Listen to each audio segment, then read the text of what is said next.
Hi, everyone, and welcome to today's session on resume advice for acquisition job seekers, which is part of the 7th Sense How Far Can You Go webinar series. My name is Mindy Prion, and I'm the Executive Vice President of Talent Acquisition with 7th Sense Consulting. 7th Sense is the leading company that provides acquisition consulting services to agencies across federal government. And today's session will be all about how you can craft a resume that will catch the attention of a hiring manager looking for acquisition talent. There are things that will help you stand out and get the job, and there are things that may prevent you from ever getting in front of a hiring manager or a decision maker. We want to help you succeed in creating a resume that you can be proud of.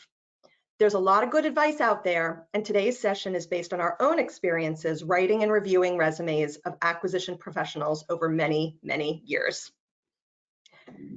For those of you that expressed interest in meeting with us one-on-one after today's session, you will be asked at the end of today's session if you're still available to meet with us sometime between 5 and 6 o'clock, and I'll be providing additional details on how that will work at that time.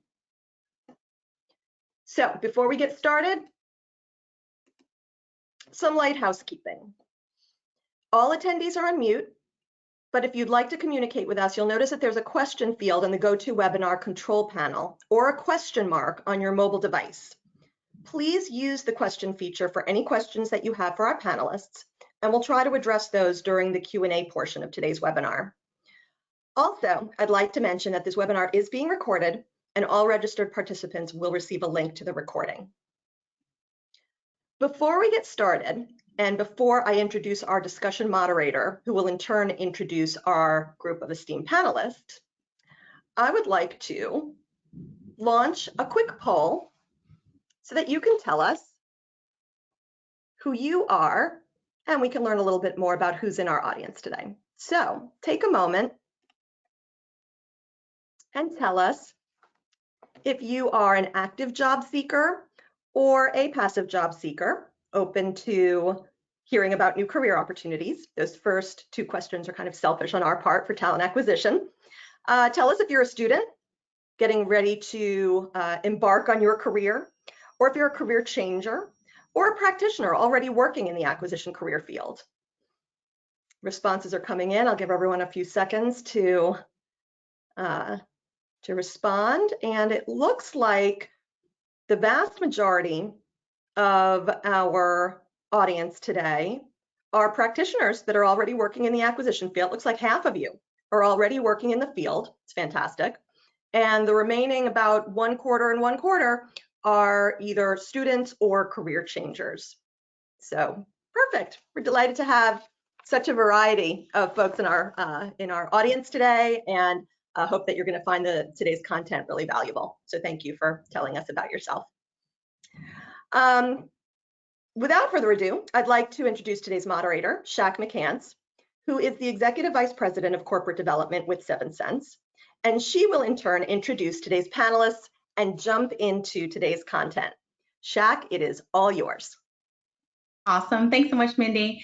Welcome, everyone. We are super excited to bring our second series to you all today to talk about resume advice.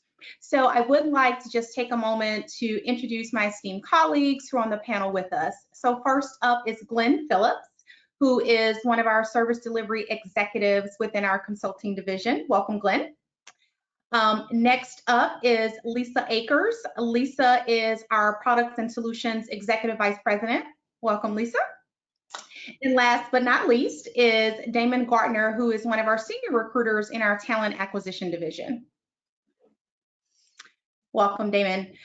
So as I stated, we're very excited to get started and to really just talk with you all and give you what we feel is some good resume advice.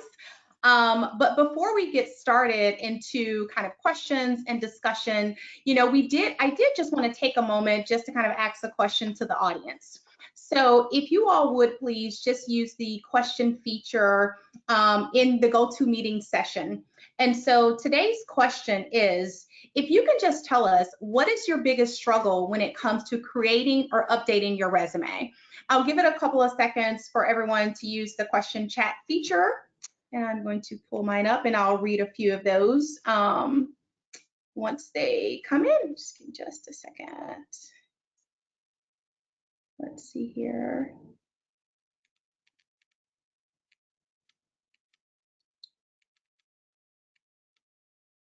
All right, so one of the ones I've just gotten in is, someone stated that their biggest struggle is just trying to determine how long their resume should be.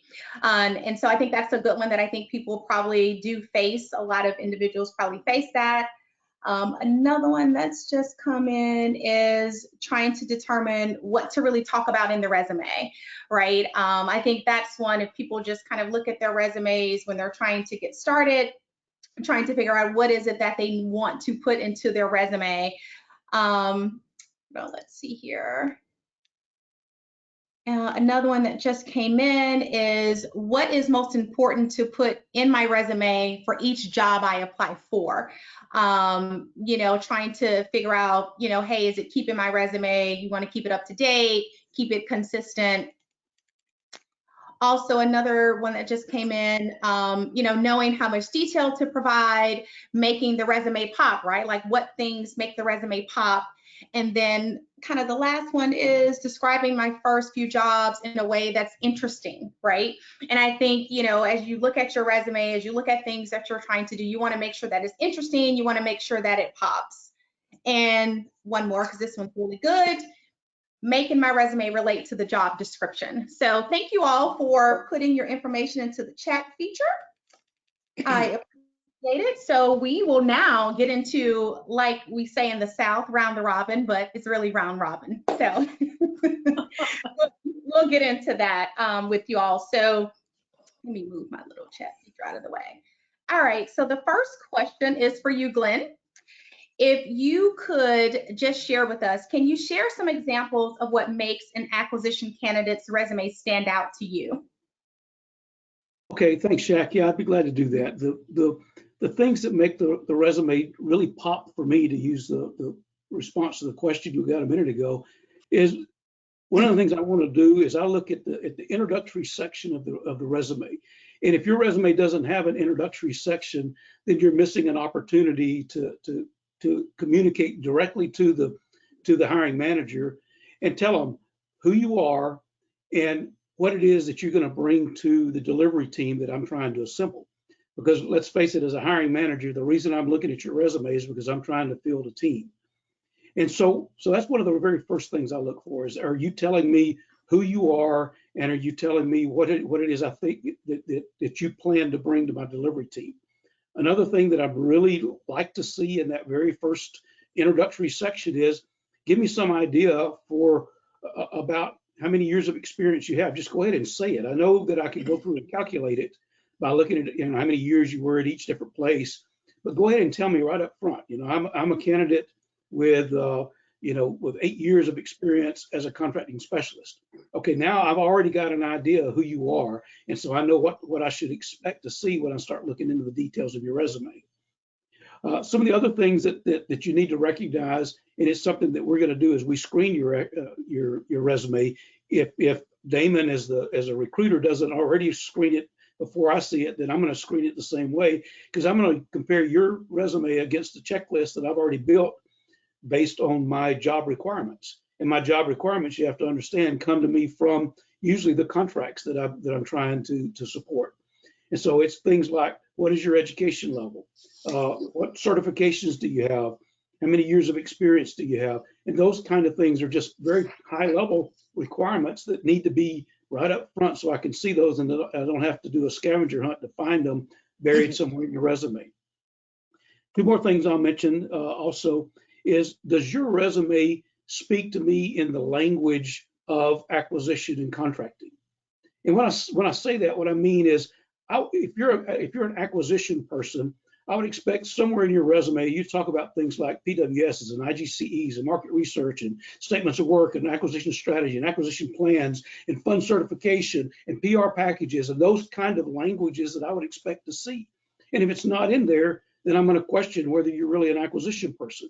If you're a contracts person, I'm expecting you to talk about GWACs and BPAs and IDIQs and task orders and DNFs and modifications and warrants and certified funding. And, you know, those are some of the, that's just some of the common language that we live in. And if I don't see it in your resume, I'm going to wonder. And if I do see it in your resume, I'm going to say, okay, this is somebody that speaks my language. I want to talk to them more. So though, and of course, that's always what that's the job of your resume, is to get, to get in front of a hiring manager so that you can explain in more detail, what you've really done. And then the last point I'll make is, when I'm looking at your resume, I want to see what you've done. I don't want to see, I'm not interested in what your job description was at the last job you had, or the job you had before that, or the one before that. I'm really not at all interested in that. What I'm interested in is, what did you do while you were in that position? You told me you were at the FBI for 3 years. Okay, good. What did you do there? Okay, tell me about accomplishments. Tell me about things that were done. Tell me about how you made an impact to the mission. That's what I'm interested in. And if you do that, then your resume is going to stand out. So I think those are really the big things that I want to leave with you. And that's what it is that makes your resume really stand out. And that's going to get my attention. Jack? No, thank you for that, Glenn. I think about my resumes over the years, and I probably definitely sent people on a scavenger hunt. I probably definitely had them kind of hunting all over the place, trying to figure out, well, what is it that I really did in that position? Any additional thoughts on that, Lisa or Damon? Lisa, you first. No, I think Glenn hit it out of the park. I'd be afraid to send my resume to Glenn. But hold on, I have some tips for you in the next question. Sounds good. Anything from you, Damon? Sure. So for the things that stand out to me as a recruiter, and Glenn, you covered almost everything, but I just wanted to tell the listeners that one of the things that stand out to me is numbers.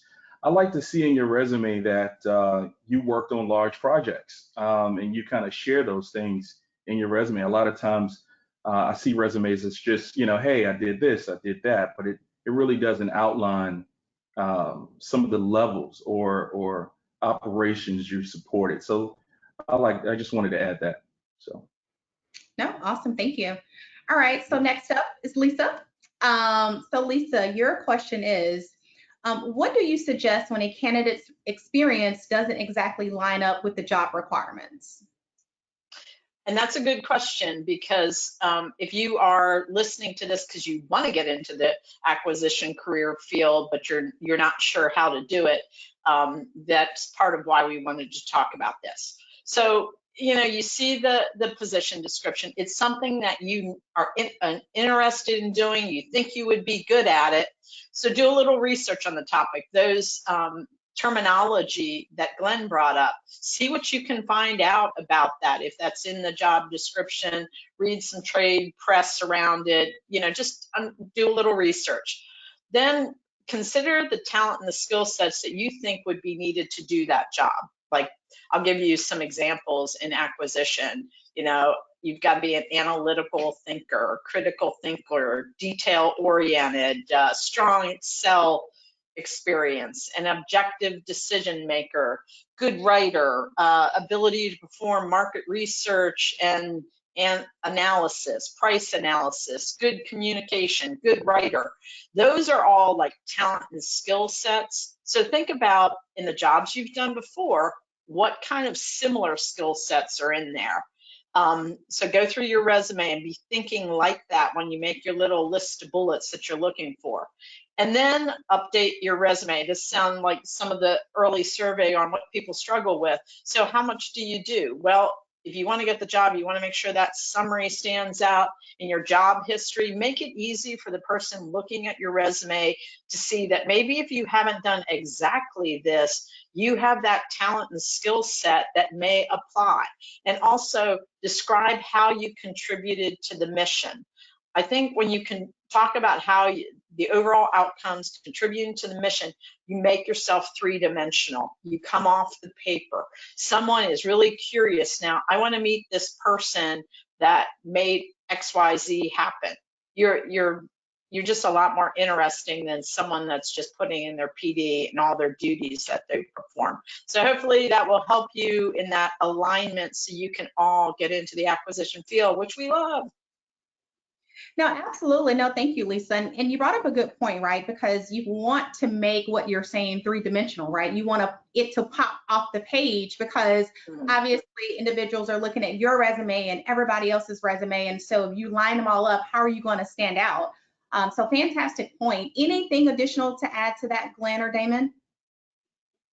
The only thing I would add, and it's really more of just to reemphasize something that Lisa already touched on, but I think the strongest thing, or probably one of the more important things to do is, read some of the job descriptions that are out there. Read our job announcements, and then do your own. Take a shot at trying to translate what you have done into what we need, what we're asking for in that job description.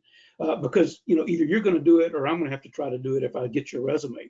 And so go ahead and take a shot at that and what that may mean is it may mean you need to tailor your resume for the specific job that you're applying for. But if you're transitioning, that's probably something you're just absolutely going to just need to do. And so go ahead and take your best shot at it. And if I can see that you're giving it a shot or you're trying, that may be enough to motivate me to want to talk to you. And we can kind of talk through how those skills that you've acquired so far transition into what it is that you really think you want to try to do in the acquisition or contracting field.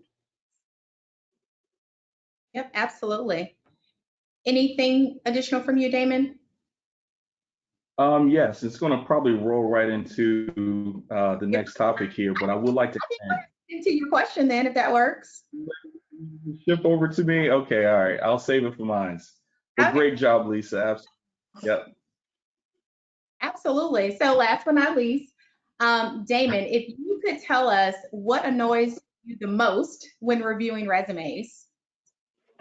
Okay, so I have a couple of things that I would say here, but to kind of piggyback just a little bit off of what Lisa just talked about, not only do we want your experience to align with the requirements, something that's really annoying to me is your resume reads one way and your LinkedIn profile reads another. I would like to suggest to you all, make sure that your LinkedIn matches up to the requirements or to your resume. So I'll start with that one, right? The next thing, and we can start from a small scale and work our way out. A lot of things people don't think about is misspellings. If the system don't, check if the spell check doesn't catch it, you typically, don't reread through your resume and make sure that everything goes and fits and sounds the way it's supposed to. As a recruiter, the first three bullets, I'm going to read the first three bullets and it should tell me everything about your experience as it relates to the job. So that's important for me. And it's really annoying not to see high level activity of what you've done in those individual roles right up front. So that's one of my things. Another one that I have here is, pronouns like I and my in your resume. I think it's a little outdated. I know some people used to do it a lot. I'm not a big fan of it. It's kind of annoying to read bullets and it says I and my, as if you did it all by yourself and not with the team at any point. What else I got for you guys? A lot of my teammates cover some things. Another thing that's pretty annoying to me is, your responsibilities. You may list your responsibilities, but you don't share your accomplishments. Hey, if you run a marathon in New York, I want to know. It tells your strength. It tells your endurance to take on tasks and challenges. So don't be afraid to list your accomplishments. What else I have? I'm gonna you guys to death. I'm sorry. Well, I want to know whether they finished the marathon or not. You don't have to tell me your time. I just want to know if you finished. That outcome based. Right. This may rub some people the wrong way, but I'm gonna say it anyway. If you have completed a bachelor's and a master's degree, I don't need to see your high school information on your resume. I think it's noted. It's some of these things help you shorten your resume. We know you went to high school if you end up, well, at least you have a GED if you finish college or have a master's. See here, I can keep going. let me know how much time I have. Repeated bullet. Yeah, I've been reading resumes for 18 years, so I can go on for days about what annoys me the most. So repeated bullets. Take the time to not repeat bullets or tasks that you've done at other positions and other jobs. Be creative with your resume. Another thing about creativity when it comes to your resume is fonts, and I've seen it all: designs and squares and blocks. Um, Most of the resumes that I see come through our internal database. And sometimes when you have your resume in certain formats and fonts, the database doesn't pull in all of your information. So, and sometimes your phone number doesn't even come in, and it is on your resume. So luckily for me, I can see it. But you never know. So I would say hold back a little bit on, being super, with designs and fonts, and you know, keep it simple but a little modern. That's it. I can keep going, but I'm gonna let this roll. I appreciate the list. Anything additional from Lisa or from Glenn? A couple. One, I would say you don't have to give your house address, but give your city and state that you're in. That's helpful if we have a customer that wants somebody on site. That way we're not wasting your time either. I mean, obviously our job description would have that information, but it's just a good way to check it. The other thing is, when you're a federal contractor, we know that you work for companies who support agencies. Organize your resume that way. Don't leave the company out. That sends a red flag that for some reason you don't want someone to know what companies that you've worked at before. So please, do it by your direct employer and then what agencies that you supported. And that's it for me. Awesome. Anything from you, Glenn? I'll just add a couple real quick, and that is the length of the resume. I mean, the length of the resume ought to have some relationship to where you are in your career path. I mean, if you've got if you're entry level, then keeping the resume to a single page is probably reasonable. If you've been in the game for 40 years like I have, 3 pages ought to about cover it. But what annoys me is to get an 8, 10 page resume from somebody that's got 2 years worth of experience. I mean, that just doesn't seem to line up very much. If I can put mine in 3.5 pages, I kind of expect that people that have got similar experience can get it down to something more reasonable than that. And quite frankly, there's a limit to how deep I'm gonna read into a resume anyway. So the first couple pages are the ones that are important, most important anyway. So get all that good information right up front. And the last thing, and Damon sort of mentioned this, but I want to highlight it, is don't cut and paste your job descriptions from each position into your history to tell me what you did, because what your job description and what you did may have nothing to do with one another. Okay, I want to know the accomplishments, and Lisa mentioned that, and Damon also mentioned that. So, be sure you tell me, what did you do while you were in that position for 3 years or 4 years or whatever time. Oh, absolutely. No, thank you. And so hopefully we've shared, some good information with you all today. And because what we really wanted to do is just give you our honest feedback, right? Give you our thoughts on like what we've seen over the years collectively as a group, to some of our questions. So no, thank you all. So we will move on now to a question and answer phase. So obviously we got to know a little bit of who was in the audience from Mindy's question. We asked our question around, things that you wanted to see on the resume. We did the round robin. And so now just wanted to take a moment just to kind of ask some questions to the audience. So if you would, again, just use the question feature, just like any questions that you have that we can give to the panelists, we are more than happy to answer those. So let me open my little handy dandy little feature here. Give me just a second. I'll give everybody a couple of seconds to put some information in the system. 1 second, hold on.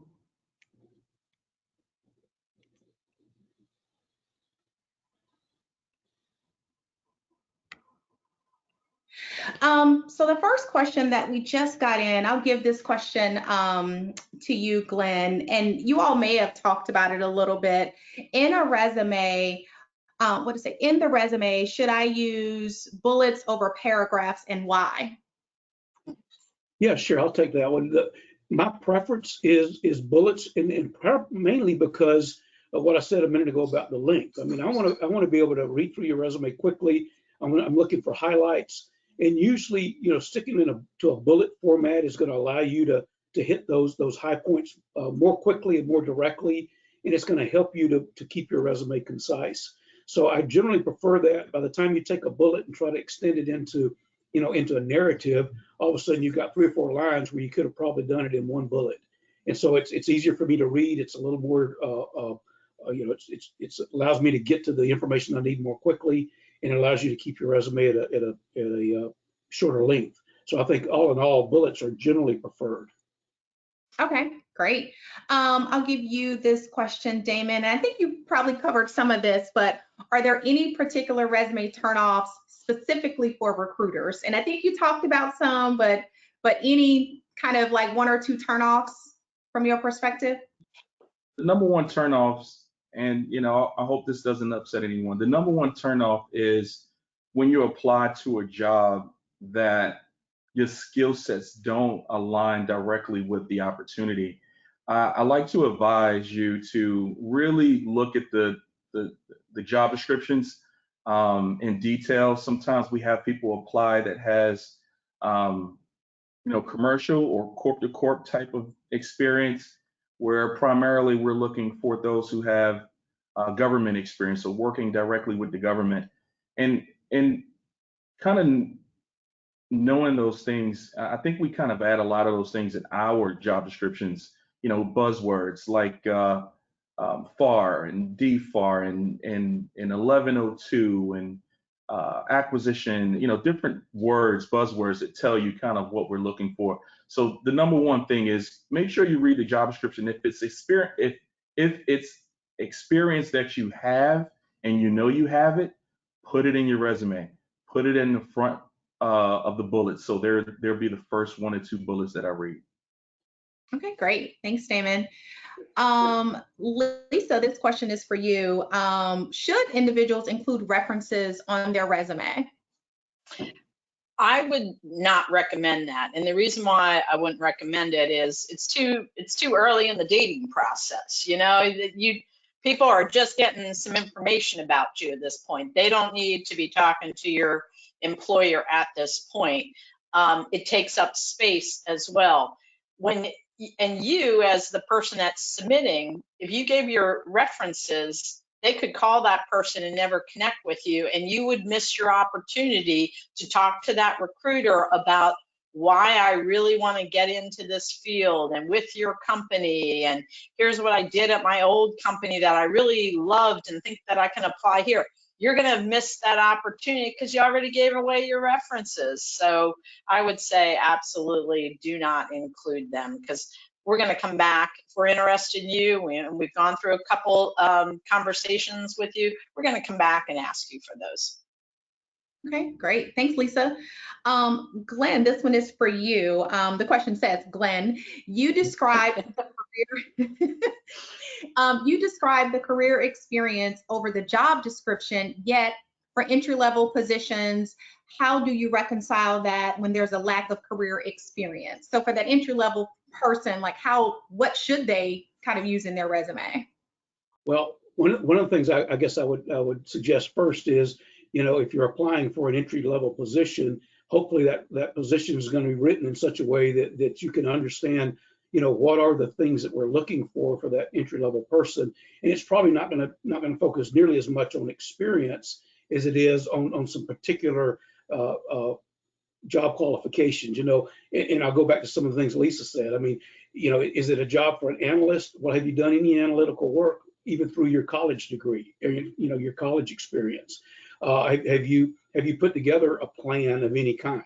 Okay, if you put together a plan of any kind during college, then maybe I can tell you how to put together an acquisition plan.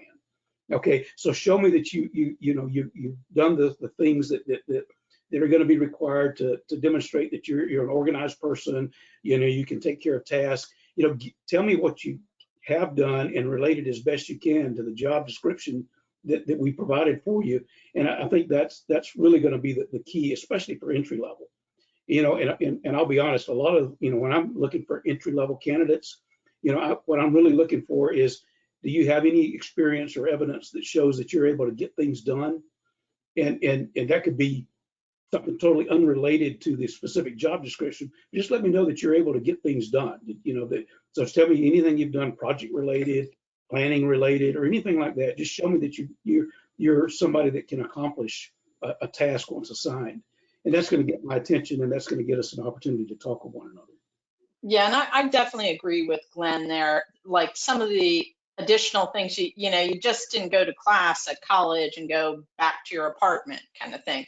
Talk about what were you involved with on campus? What charities have you supported? Did you have a leadership role in anything?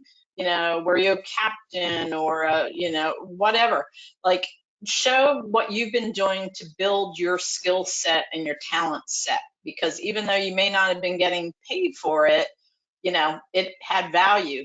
The other thing I would say, like, let's say you worked in a fast food place and you're thinking, well, what outcome could I possibly talk about in a fast food place? Well, let's say, your customer service with the survey results went up 50% in the time that I worked at the fast food place, or we got an award for cleanliness at our restaurant, or something like that. Show that you can see the big picture. That's what that says. We don't really, it's great that you're a good cleaner or whatever, but that's really not the point. It's that you can see the bigger picture and how you contributed to it. Good. No, absolutely. Oh, did you have something, Damon? No, Lisa just nailed it for me. Well said. Well said. Yeah, and we'll take one more. And I'll give this one to you, Damon. We got a question. The person, I have a background in HR and contracting. Should my resume list both or just contracting? Obviously, if they're applying for an acquisition contracting position. Good question. My preference, and this is just my opinion, that the resume should be driven towards what we're looking for. So I would say highlight all of your contract experience first so I can see it right off. And your summary, share how many years you've done contracts, whether it was cradle to grave, pre-award or post-award. Give me an idea of how much, even if it's just 1 or 2 years, I'd much rather see what we're looking for versus the actual HR. Now, if the HR experience relates and it's, kind of go hand in hand, I will see that if you put it there, but use a lot of contract terminology to make your resume pop, is my opinion. Okay. All righty. All right, we'll take, there's actually a few more questions in here. So we'll go another couple of minutes. So I have a question that says, what if I'm missing one particular requirement for a job I'm looking to apply for? Like, how should they, I guess, kind of overcome that in their resume? And I guess I'll give that to you, Lisa. A lot of times in the job descriptions, every bullet, I'll share a secret with you. Most people don't meet every single one of those bullets, so don't stress over it. If you do have some kind of relevant skill set, I would point that out. Or if you, can go online and take a course about it and say, I recently completed a course and blah, blah, blah. That might be a way to handle it, but don't not apply because you don't have one requirement on there. We might miss out, at least as an employer, we may really miss out on someone who'd be perfect and just needs to have that one little thing, and we can tackle that later. Okay, great. So here's another one, and if all of you could maybe try to chime in on this if possible. Someone, let's see here, they wrote, to follow up from Damon's response to a lack of experience, if you are completing a degree in a particular field, for example, acquisition and contracts management, yet do not have any work-related experience, should you still apply for an acquisition and or contracts position? So you're going to have a degree in it, but you have no experience in it. I can start since my name was there. Again, my opinion here would be that's outstanding. I think you're heading in the right direction, especially if you're interested in this career field. There are times where we have, and I'm just speaking from a requirements or requisitions that I typically see open. A lot of times we do require you to have some years of experience. That could always change from any company, not just ours. We would have to take a look at, that education and map it to the years that we're looking for. And we can use those years. If you got 4 years doing educate yourself in the acquisition community, maybe doing some internships somewhere as it relates to doing contracts and acquisition somewhere. All of that is relevant experience. We could use that. So I'll stop there. If I can just jump on to what Damon said. One of the things too is it really depends on, since we're a federal contractor, for us, it depends on what did the agency require. So sometimes they just want you to have work experience 7 years, not necessarily 7 years in acquisition. And some will allow us to do an education experience swap and vice versa. So if you were getting a 4-year degree in acquisition, you had 5 years of regular experience, we may be able to take that 5 plus the 4 years in school. It really depends on the contract, the way it's written. So, and one thing I would do is I would make sure, don't just list the degree you're going for. I would cover the topics that you're doing in that curriculum so that we know, okay, have they even had any introduction to this type of work? And then the other thing I would say is, if you write papers, which, we all, when you're going for your education, you all have to write papers, or did some research in a particular area around it, that the job you're applying for, I would also include that, because that also tells us, boom, this person can write. Oh, they wrote around an acquisition subject. So don't be afraid to include that. Absolutely. And Glenn, before you answer that one, I have another one in here that I do want us to try to get to really quick. So if you could give me 1 second. It's just so many great questions. I know I said we were moving on, but we definitely, we're having all this audience engagement. We don't want to miss out on that. So this one says, my background has a lot of what a company is looking for. However, they want you to have it in the government sector, and mine is in the commercial sector, right? So the person has experience in the commercial world, not the government world. What is someone to do? Like, what do we suggest for this person? Well, I think you directed that to me, so I'll try to kind of take the first shot. In the contracting field, there's some things that we do and some of the support that we provide to our clients that require very specific, government process knowledge, and so that those jobs might not be the right ones to try to break in, but there's others that just require an understanding of the principles of contracting, or the principles of managing an organization, and so I think it depends on the job description first, or the particular job. Some of them, like I said, are going to be very process oriented.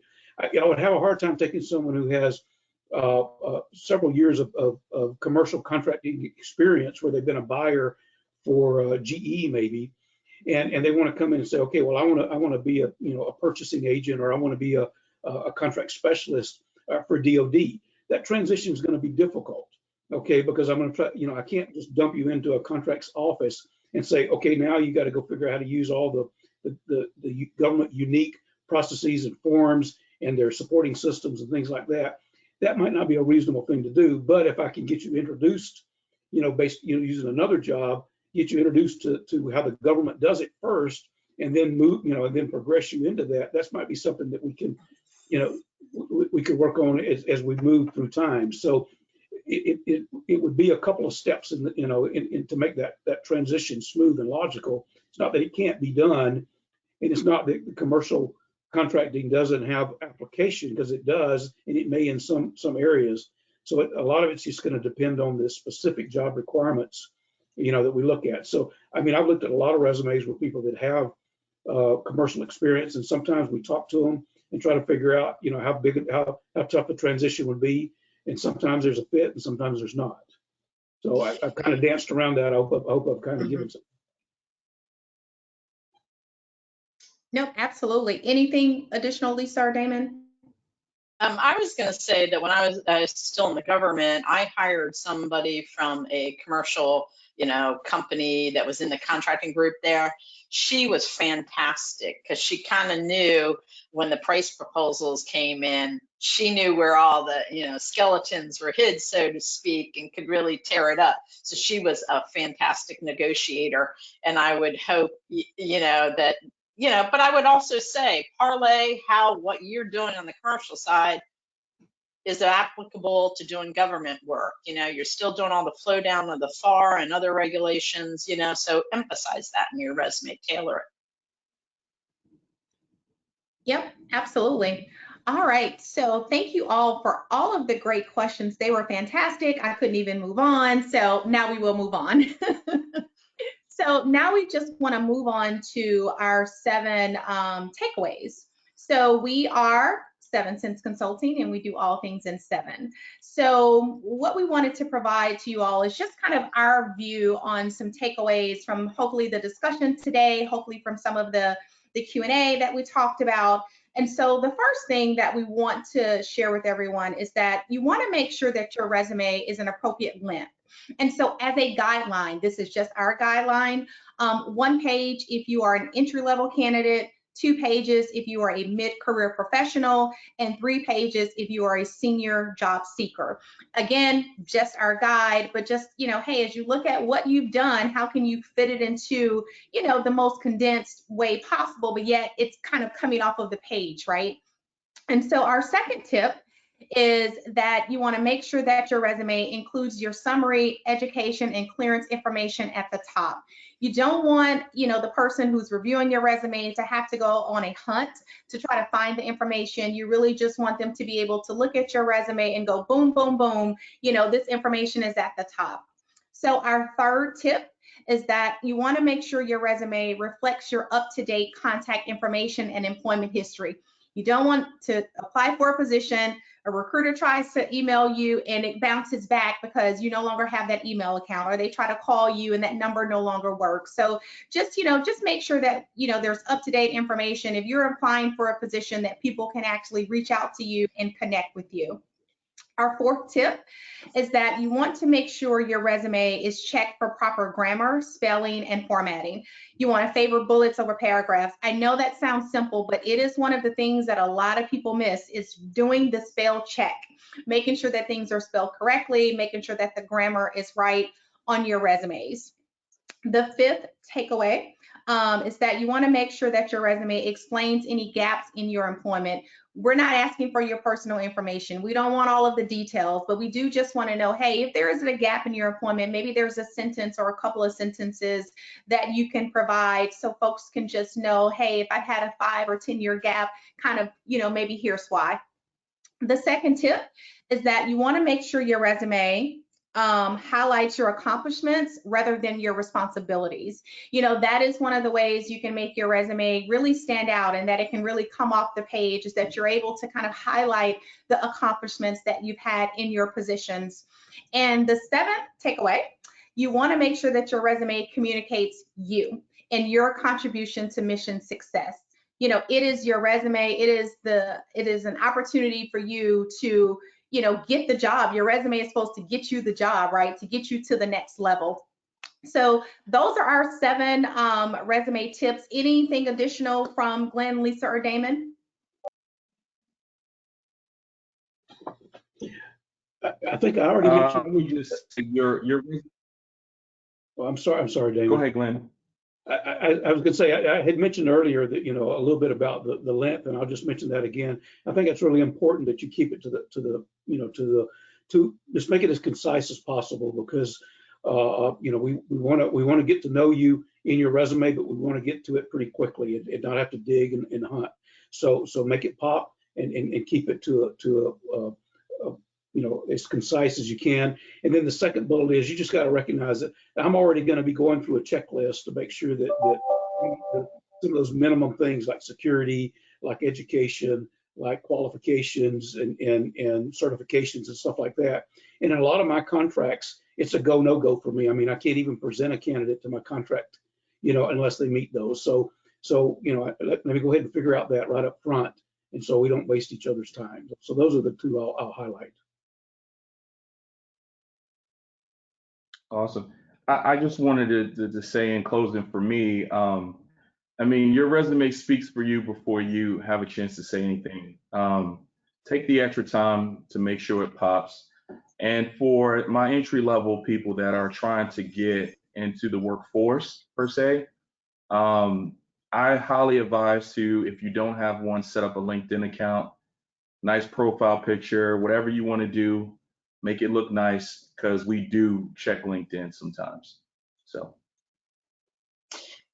And I'll just say that on number 3 and number 6 and 7, that employment history, you think, well, who wouldn't update their resume before they applied for something? You would be surprised, the people that don't. And why don't people? Because it's painful to do. We all hate to do it. Let's admit it.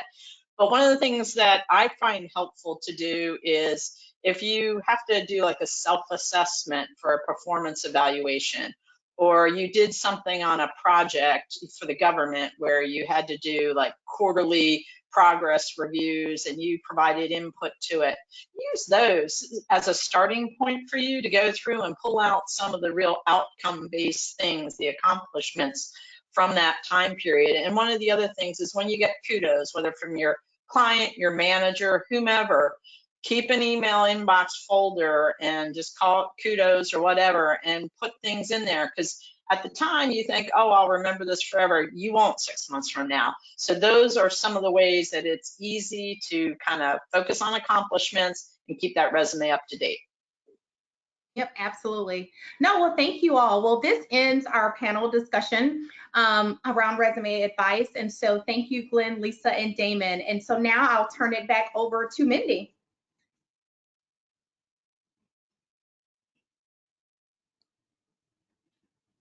Thanks, Shaq, and thanks everyone. This is a fantastic discussion. Can't thank you enough for Is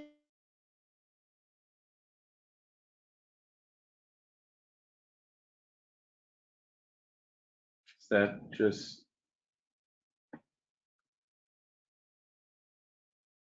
team standing by, ready to provide you with feedback on your resume and a one-on-one conversation.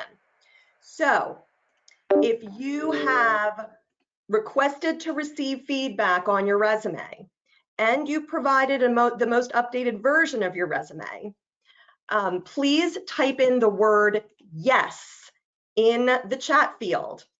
And within 15 minutes of ending our webinar, you will receive a meeting invitation that contains a link to the Microsoft Teams meeting for you to meet with a member of our team. All right, the yeses are coming in. So before wrapping up, again, I want to thank our panel and also thank all of our attendees.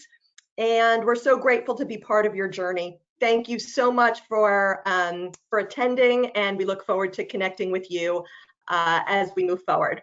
All right, take care. Bye-bye.